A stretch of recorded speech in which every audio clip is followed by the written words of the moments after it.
Eu sou a Larissa e esse é o Thiago. Foi através do canal Off que a gente se conheceu, numa aventura muito louca pelas Filipinas, a bordo do Balangai. Rolou uma química, a gente se pegou e desde então a gente segue morando juntos, já vai fazer 2 anos. Eu, como uma caipira, trouxe a conexão com a terra, com o mato para o nosso relacionamento e o Thiago me trouxe essa proximidade com o mar. Juntos a gente mudou muito a forma de enxergar e de viver a vida. Eu sou educadora ecológica, o Thiago é videomaker e o que a gente está querendo compartilhar é o cuidado diário com a natureza, é a tentativa de devolver um pouquinho tudo que ela nos proporciona. O Thiago vai estar atrás das câmeras e eu vou te apresentar essa rotina sustentável, sem neura, sem frescura, de maneira bem simples, acessível e divertida, é claro. Você já parou para pensar para onde é que vai o saco de lixo que você coloca para fora da sua casa? O que tem nele? O que é esse lixo? E que fora é esse? Será que esse fora de fato existe? Isso daqui era a quantidade que a gente costumava gerar em uma semana de resíduos recicláveis. A gente já vai falar mais sobre isso. E hoje, isso aqui é o que a gente gera em pouco mais de um mês. Ainda tem muito para melhorar, mas já é um bom começo. A gente foi ensinado, na verdade eu não sei se você se identifica com isso, de que o lixo é uma coisa ruim, é uma coisa nojenta, de que é algo que já não me serve mais, então eu coloco pra fora da minha casa. Eu não tenho que me responsabilizar sobre aquilo. Tem alguém, tem um sistema que tá cuidando disso pra mim e dando o devido fim, mas não é bem assim. Quando a gente fala em reciclagem, a gente acha que é a solução de todos os nossos problemas em relação ao lixo, mas não é bem assim. Aliás, para começar, a gente já vai trocar a palavra lixo por resíduos. E para isso a gente vai separar esse assunto em 3 blocos. A gente já conversou sobre, no episódio 3, sobre compostagem, que são os resíduos orgânicos que a gente aprendeu a se relacionar melhor com eles, entender o que eles são e a fazer uma composteira em casa. E hoje a gente vai falar sobre os resíduos sólidos, que são separados em recicláveis, e os rejeitos, que a gente chama de lixo comum, mas não tem nada de comum. Quando a gente começa a repensar sobre os resíduos que a gente gera, a gente se dá conta com o nosso consumo. A gente consome de uma maneira desenfreada. A gente compra, usa e descarta de uma maneira linear. De uma maneira onde não há essa circularidade que a gente já conversou nos outros episódios. Absolutamente tudo que a gente consome, que a gente compra, que a gente usa, tudo que é material, é extraído de um ou mais recursos da natureza. Natureza essa que é finita. E todos os estímulos que existem à nossa volta, o tempo todo, ficam nos dizendo que a gente precisa de coisas novas, de consumir, de comprar. É quase como se a gente não consumisse algo material, como se a gente não existisse. A gente associa muito como sociedade, como humanidade, o consumo a palavras muito básicas das nossas necessidades, como a felicidade. Tá mais do que na hora da gente repensar a maneira como a gente consome, o que a gente veste, o que a gente come, nossa energia, nossa água, o que a gente pensa, enfim, tudo que a gente consome é preciso ser repensado e entender as reais necessidades, porque tá muito claro que a maneira como a gente está consumindo como espécie tá acabando com a nossa vida e com a vida de muitos outros seres que habitam esse planeta Terra. A gente custou entender sobre esse assunto e conseguir colocar em prática, porque as informações sobre reciclagem, lixo, resíduos, enfim, tudo isso não é muito claro. Então, o que a gente quer fazer aqui é trazer todos esses assuntos de uma maneira simples para que você possa fazer a sua parte. Para começar, vamos entender qual é a diferença entre algo ser reciclável e de fato ser reciclado. Quando a gente olha num produto ali numa embalagem está escrito reciclável, isso não necessariamente significa que se a gente colocar dentro do cestão ali de lixo ou na coleta seletiva, essa embalagem vai ser reciclada. Ou seja, ela vai voltar para a cadeia como uma matéria-prima para fazer um novo produto.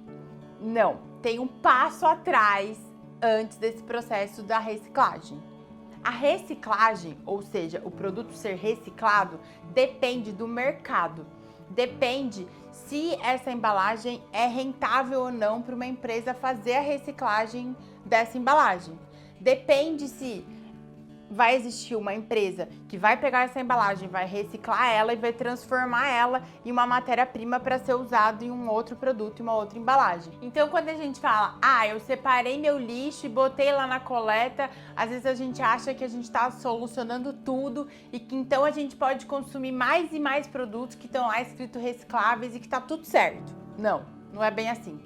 Esse passo atrás é entender se de fato onde você está tem essa demanda para essa reciclagem, para esse produto, para essa embalagem ser reciclado. Qual que é o problema de jogar essas embalagens, elas irem parar nos aterros dos lixões? É que ali tá tudo junto e misturado. O que poderia ser reciclado, com restos de comida que poderia ter sido compostado, com rejeitos, enfim, aquela nojeira, gerando um líquido que é tóxico e ele é liberado nos lençóis freáticos, muitas vezes vai parar nos rios e nos mares, liberando gás de efeito estufa e várias questões das mudanças climáticas que a gente está vendo por aí, está totalmente relacionado com tudo isso, a gente faz parte disso e a gente nem se dá conta.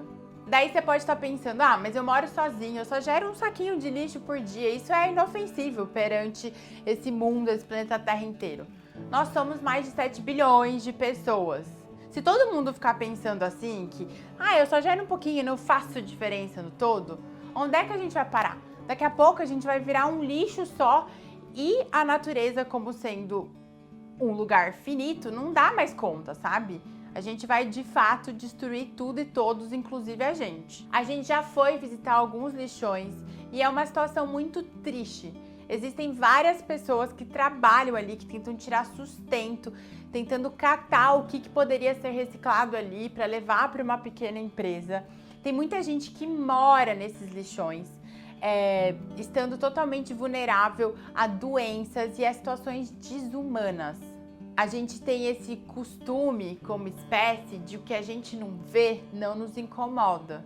Mas saiba que isso é uma realidade e que todo mundo faz parte dessa problemática que é o lixo. Para a gente começar a entrar na prática, existem algumas coisas que a gente pode fazer. A primeira coisa é ligar na prefeitura da tua cidade ou procurar ali na internet e entender se na tua cidade tem coleta seletiva ou não. Se tiver, você tem que saber quais são os dias e horários que a coleta seletiva passa no teu bairro. Olha só, tem uma grande diferença entre o caminhão do lixo comum passar na frente da sua casa e o da coleta seletiva. Então tem que saber certinho o dia e horário que o caminhão da coleta seletiva vai passar ali. Se você mora em prédio, é bom você buscar essa informação com o síndico, com o porteiro do seu prédio. Os vidros, por serem materiais bem pesados e cortantes, ou seja, perigosos, aqui em Florianópolis e em muitos outros lugares tem as PEVs, que são os pontos de entrega voluntária, onde você leva lá e o caminhão daquela coleta vai passar ali. E também uma outra dica que você pode buscar se na sua cidade tem, são as PEVs dentro das farmácias, para você poder devolver as cartelas e muitas vezes os potinhos de remédio. No geral, no Brasil tem uma alta demanda por reciclagem de papel, papelão, latas de alumínio e garrafas PET. E tem uma baixa demanda de reciclagem por isopor, plásticos de uso único, que são os copinhos, pratinhos e talheres de plástico, e as embalagens número 7, que são os outros. E um ótimo exemplo para essa embalagem número 7 são essas que tem o alumínio por dentro, que tem em muitos produtos que são saudáveis para a gente, mas não são saudáveis para toda essa ciclicidade da natureza, como barrinhas, café, entre outros. Ano passado, eu e o Thiago, a gente fez um ótimo exercício de autoconhecimento, que foi separar os nossos resíduos recicláveis, que até então a gente achava que tudo ou quase tudo era reciclável.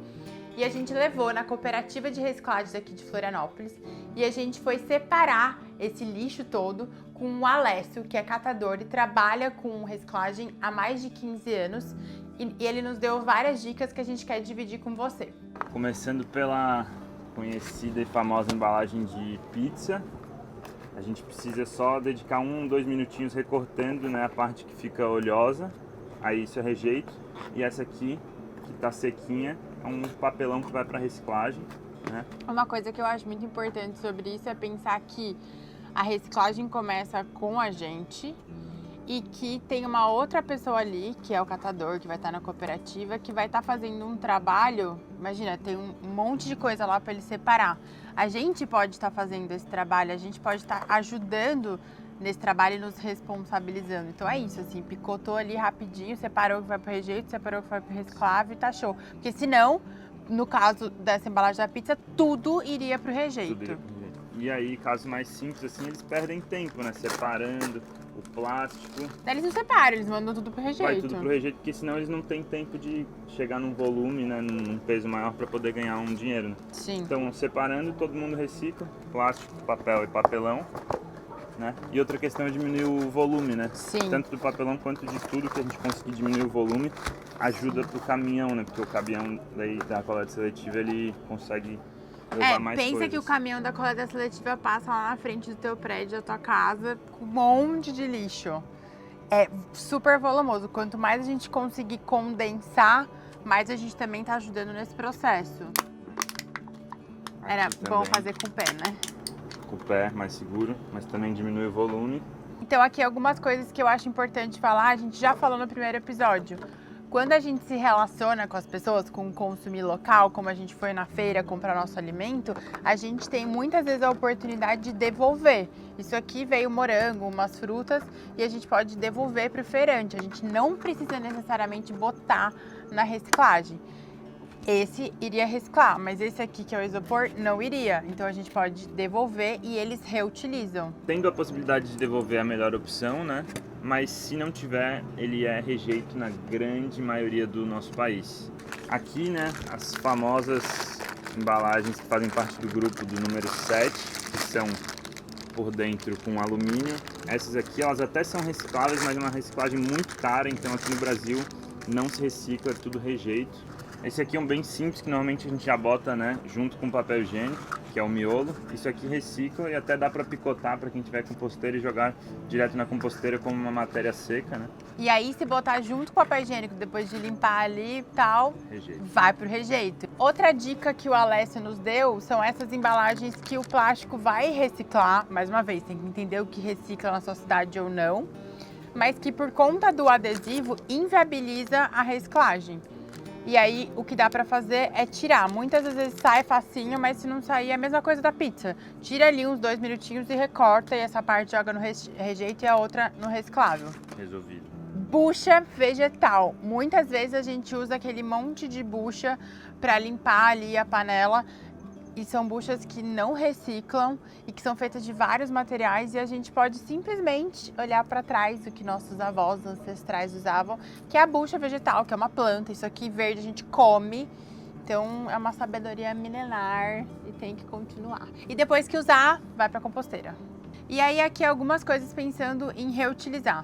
Então, embalagens de remédio, você pode tipo colocar, essa aqui tem tempero, que também serve de chocalho, enfim, porta-treco. Não é só porque a coisa é reciclável e talvez até tenha na sua cidade que você necessariamente precisa jogar fora. Você pode pensar em reutilizar. Bom, como a gente já falou no primeiro episódio, você sempre sair de casa equipado. Então, com seus potes, com as suas sacolas, com a sua garrafa de água, que são coisas que vão fazer você poder recusar, né? E não dar aquela desculpa de, ai, não tinha ali na hora. Eu também já mostrei no primeiro episódio, já fazendo um gancho, pra gente guardar os nossos alimentos dentro da geladeira. A gente gosta muito de usar esses saquinhos aqui de pano, né, que ajudam a conservar e chupar a umidade. E esse pequeno derivado de petróleo aqui, muito utilizado ainda nas casas brasileiras, é rejeito também. Não tem o que fazer com isso aqui. Filme então, plástico. Não vamos mais utilizar filme plástico, mas dá para usar essas bioembalagens enceradas, que pode ser de mel ou de resina vegetal, que são feitas com pedaços de tecido, são bem simples de fazer. E você pode botar em cima do seu alimento não tendo que usar isso aqui. Porque isso aqui, gente, a gente vai morrer e isso aqui vai estar na natureza ainda. Falando nisso, todo o plástico já produzido pela nossa espécie, por nós humanos, ainda está aqui no planeta Terra. Tirando os que foram queimados, ou seja, demora. E falando no filme plástico, tem muitas outras coisas que a gente consome, que a gente usa, inclusive na nossa pele, que é o maior órgão do corpo humano, que são coisas muito nocivas para a nossa saúde, para a saúde das nossas águas internas e para as águas da natureza. E a gente vai se aproximar mais do fazer você mesmo, se aproximar mais dos processos de produção e cada vez se tornar mais responsável pelo nosso consumo, sempre pensando em reduzir e se questionar se de fato a gente precisa daquele novo consumo. E nada melhor do que fazer nós mesmos para entender do que a gente está fazendo parte, né? Sim, além de usar a criatividade, nossos dotes artesanais que todos nós temos. Até o próximo episódio.